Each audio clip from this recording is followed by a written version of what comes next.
welcome to the NBA Triple Double Show powered by SportsMemo.com. I am pleased to have my buddy Ronald in the house. He is the reigning NBA king at SportsMemo, making over 80 units last year for his clients. There's special deals going on, guys and gals, at SportsMemo.com for the college basketball season and the NBA season, and I would highly recommend getting both of us because we are told that we are definitely the two best NBA cappers on the site. Was humbly said because the betting gods are fickle and we don't want to ever anger the betting gods. Welcome to the show, Ronald. How have things been going? I know you and I had a tough one last night. With Miami, you can't predict injuries, and that's why we don't hit 80% for the year. Yeah, exactly. Yeah, yesterday was my first ever 5% play, and unfortunately, anything that could go wrong went wrong. And obviously, the Lakers came out with a W yesterday. So, yeah, hopefully we can turn it around today. Yeah, and that's the whole key, folks. You buy a 5%er. Don't make the mistake of just buying 5%ers from anybody on the SportsMemo.com site because you're making a mistake. Get a subscription, pay the for 30 days. There's always discounts available, and better yet, get the full season because it ends up being like $4 a day, and that's ridiculous not to get on board a guy like Ronald, for example. That kind of cheap price, it'll be worth its weight in gold compared to the price you pay. Believe me. So we have 3 games tonight, Ronald, and the first one is the Toronto Raptors, who are 6-6, seem to be playing a little bit better. They're 4-1 on the road. Playing the 76ers, who have had, you can't even call it a short bench. I mean, a couple of these games now, they haven't had any bench and available to them. But they do have Tobias Harris coming back. Embiid will be playing, as far as I know. The line is only Philly -3, and the over-under is 210 points. What are you seeing in your early research on this game? Yeah, like you mentioned, the Sixers are going to be shorthanded again. I think even if Harris does play today, just because he's coming back from COVID, I feel like he's going to be limited a little bit. Curry, I think he's a game time decision today as well. So I think, obviously in the last game you saw, they kept up in the first half, and then it kind of flattened out in their last game. But they really play a quicker pace without Embiid, and that's something that I think I want to look at is the pace on the 76ers side versus the side, just because there's some questionable things on both sides, right? Like the Sixers have the shorthanded squad, and then the Raptors, they're actually on a 3-game losing streak, and Siakam's going to be resting. But even though they're the healthier team right now, I just can't seem to kind of push myself to back them right now in this specific situation because they're on a back-to-back road games as well. So I think if I were to play this game, it would be on the total, and I would look towards the over on this one, just because of the pace that the Sixers play without Embiid. Yeah, I agree. And your Embiid is not playing tonight? Not that I know of. Last Right. I saw, he was out. Yeah. Yeah, and that's things change. I remember last year, get the injury report at 5:30 Eastern Standard Time, and there was times where I made decisions to bet, or the injury report confirmed my bet, and then Sunday I turn on the game, and the guy that was supposed to be out is actually playing. It's tough, and this year so far has been a lot better than last year in terms of if a guy's out, he's out. Yeah, that actually happened. That happened to me yesterday with the Kings. I had the Kings as a play as well, and then Halliburton was called out like 30 minutes right after I posted as a play. So, yeah, those things are tough. Yeah, and there's nothing you can do about it. Jimmy Butler last night for the Heat rolling the ankle. I mean, that didn't help our cause either. Because I was on Miami myself, and I had a four unit play, which isn't much lower than a 5%er. So this is that's my saying, and it may sound dumb, but there's hydrants and there's dogs, and we know what dogs do to hydrants. And last night, Ronald and I just had to be the hydrant, and it's all right. So we'll move on. But Philly's in a couple good angles here. 29-16 after playing a home game in games played over the last two seasons. What I will do this afternoon, and I'll update this on the comments section of the YouTube show when it's published. What the Sixers are in that role without Embiid playing, because that is so critical right now with this team. And that's probably the number one thing to look at that Ronald outlined here, and I agree 100%. You have to know that the Sixers play much faster, quicker when Embiid is not in the game. And it's evidenced by the fact that they rank 28th in the league in field goals attempted, but they're number 6 in scoring offense. So they're very efficient when Embiid is in there, and that's for obvious reasons. So always keep that in mind. That's something you just write down and just keep right on your desk so you just never forget it. So we'll be back with more on that game later today, and we can move on to the next one.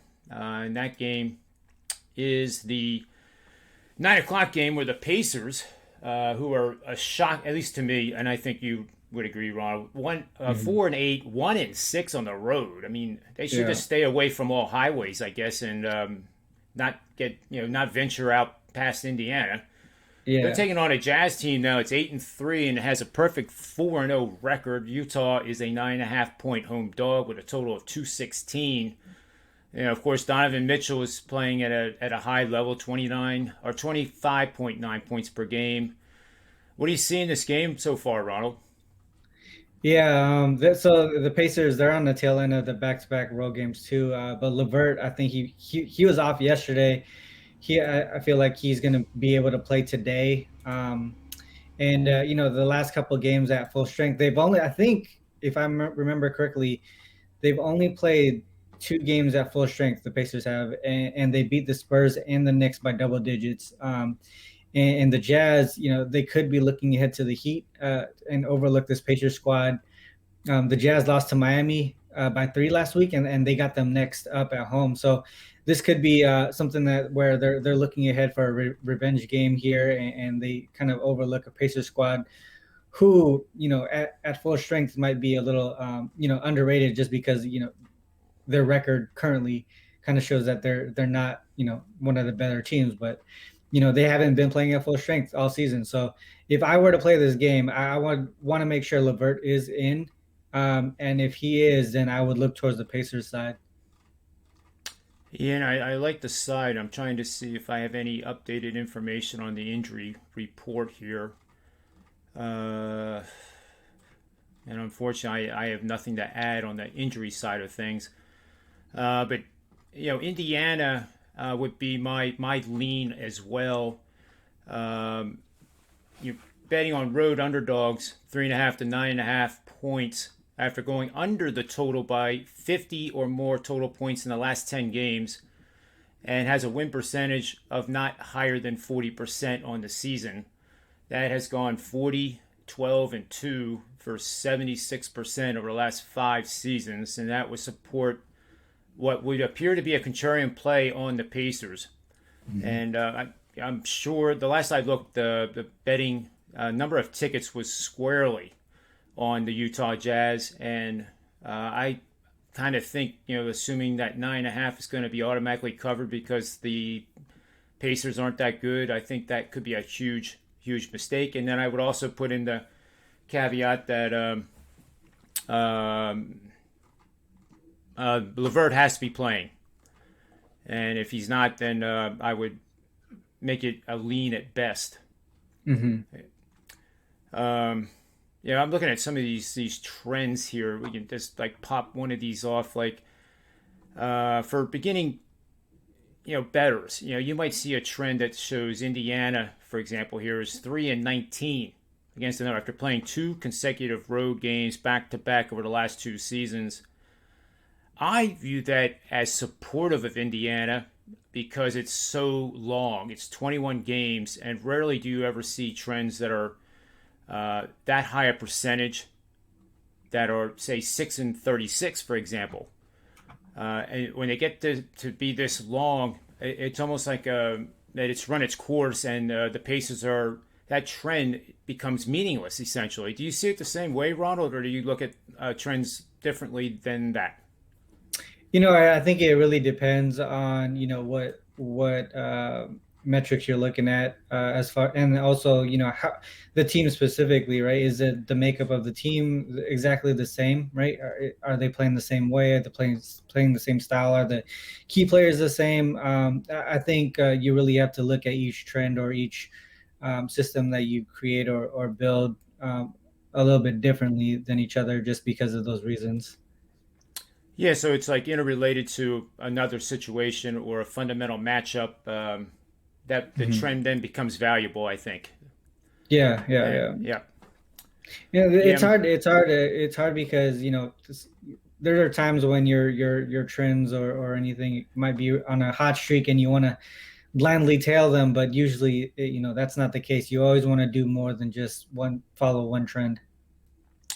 yeah, and I agree. And there's one that I look at and I just know inherently that it would be a negative for a team. And with Utah here, when they shoot over 50%, and this is generally any NBA team, and we can future shows will actually when we get about 20 games into the season, we can actually tell you what teams are after a game where they won or lost or covered or didn't and shot 50% or better, and on the bad side where they shot 38% or worse. So Utah actually is a great case study here as we speak. So 4 games ago, they shot 50.6 in a win, 116-98 win over Atlanta. Okay, they won and covered. The very next night, they shot 51.8, lost the game to Miami, lost to the spread. So Hmm. it's the regression thing. Again, you're going to fade the team that shot 50% or better. They did it again back to back nights. They also lost the game and lost to the spread as a 11-point road favorite at Orlando, 107 Hmm. 100. They shot 38.2% in that game. So now we're going the other way. We're gonna be supportive of a team that shot badly. That is a quality team like Utah. Lo and behold, they beat Atlanta 110-98 as an 8-point favorite at home, Hmm. and they covered the spread. So right there, 4 games in a row, just looking at 50% and 38% and going the reverse, the regression or progression from the 38% gave you a 4-0 record just on the Utah Jazz. So I think that's something too that we can pay attention to as the season evolves. So let's move on to the Heat, who are just going through a gauntlet of road games here. The Clippers Yeah. are their host tonight at 10:30 p.m. Eastern Standard Time. It'll be on NBA TV. Location, of course, is the Staples Center, where the Clippers and the Lakers share that venue as their home court. Paul George, the leader of the Clippers, of course. Jimmy Butler was injured last night, but he is listed as questionable for tonight, which I think surprised both you and I. What are your initial takes on this matchup? Yeah, I mean, I think people are going to bring up the Heat on second of back-to-back road games, but like you mentioned, Clippers and Lakers are pretty much at the same spot. Um, and then, I feel like Butler will sit, um, even if he's listed as game time decision. I also think that there's a possibility that Bam might sit. He was a game time decision yesterday. Because of knee issues. So I think this is something that we gotta wait until closer to tip off to see, the actual situation for these guys. Clippers, they're on a 5 game win streak, but those, I mean, if you look at the teams that they beat, none of them currently have a record of over 500. So these are things that I look at too. Yeah, this team is on a hot streak, but have they really beaten any contenders? And the Clippers, they really haven't done that yet. So I think for me, there's too many question marks here. I want to see the Clippers beat a solid team before I start to back them. And so for me, like I can't trust either situation, either team in their current situations today. This for me is sort of like a pass game. Yeah, I can see why, for sure. There's one thing that sticks out to me, Ronald, and that is the trend in the NBA season this year has been overwhelmingly to the under. It's been 20 years plus that we've had a season start out with so many unders, blindly cashing 65% in October alone, and roughly 58.5% right now, just in November. However, as you and I talked, backstage, the last 4 days now, it's like a stock that has had a correction and it's starting to bottom out. So the last 4 days, I have here 17 and 15 in favor of the over. Uh, Last 4 days have been 4 and 4, 4 and 4, 2 and 1, and 7 and 6 over yesterday. Hmm. And that to me is starting to give me reason to play the over. The thing in this game, Miami has shot back-to-back nights, 39.7%, 41.7. You would think that bounce back would be there for Miami tonight, but we don't know if Butler's playing. He's Hmm. obviously a real important player on that team.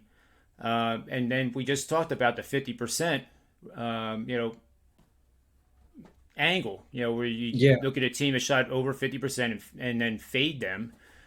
So there's regression on the Clippers, who have won four straight.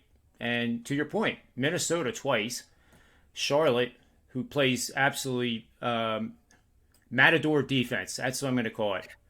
And then Portland. Portland is obviously a quality win.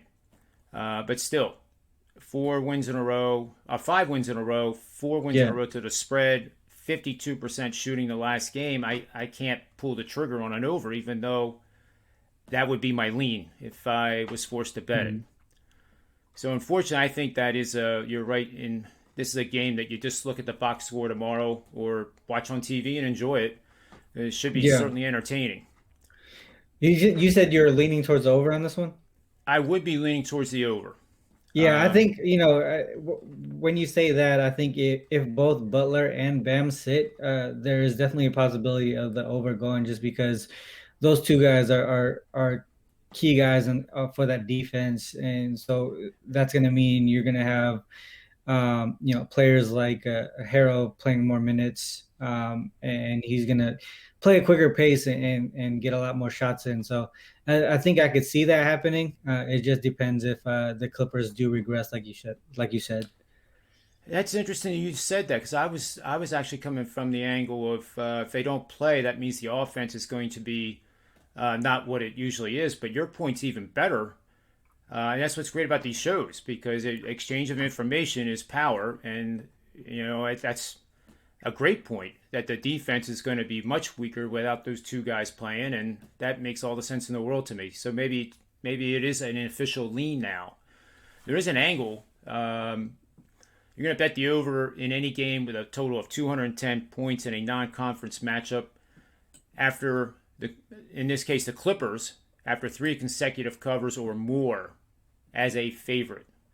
So obviously the Clippers have been favored in all four of those games that they covered, but in this case of the angle, it's three, and Hmm. they were installed as a favorite. So that's hit 70% winners over the last 5 seasons to the over.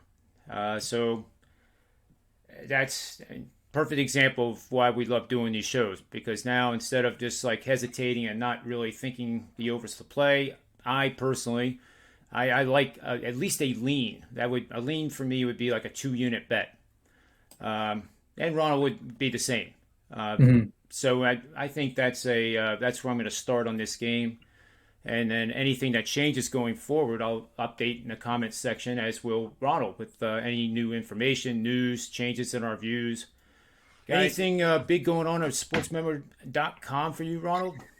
I today's slate is a small one for the NBA, and obviously, I think through our discussion today, there's a lot of hard bets to look through. But I am gonna have an NFL play on Thursday night football, so I think, and I'm hitting over 60% there on the NFL side on the season. So I think, that's one thing I know for sure. I might have one NBA play, but I'm not 100% sure yet. Yeah, that's good stuff. I'm off to a 2-0 start in college basketball. Whoop-de-doo, Nice. right? 2-0, 2-0. It's better than 0-2, right? Yeah. But I'll have another NBA and college hoops play tonight. I know Sports Memo they stated that over 814 college basketball releases that I've put out over the last 7 years. I'm hitting 57.5%. Nice. And it's been consistent. I don't have any monster years where it might be 65%. The biggest was 63. The worst year was 48.7. And lost $100 better, lost I think it was $450, which sucks. But I mean, it's not 33% for a year, and $100 better, has to sell his house and move into an apartment, for example. So we grind. It's one day at a time. And yesterday is history, and today is what matters most. So that'll do it for the NBA Triple Double Show. Ronald, I thank you very much for being part of that double part of the Triple Double. And we gave you 3 picks, 3 game breakdowns, and 1 lean on the over in the late game. So on behalf of Ronald, myself, SportsMemo.com, and the Triple Double NBA Show, may all the wins be yours.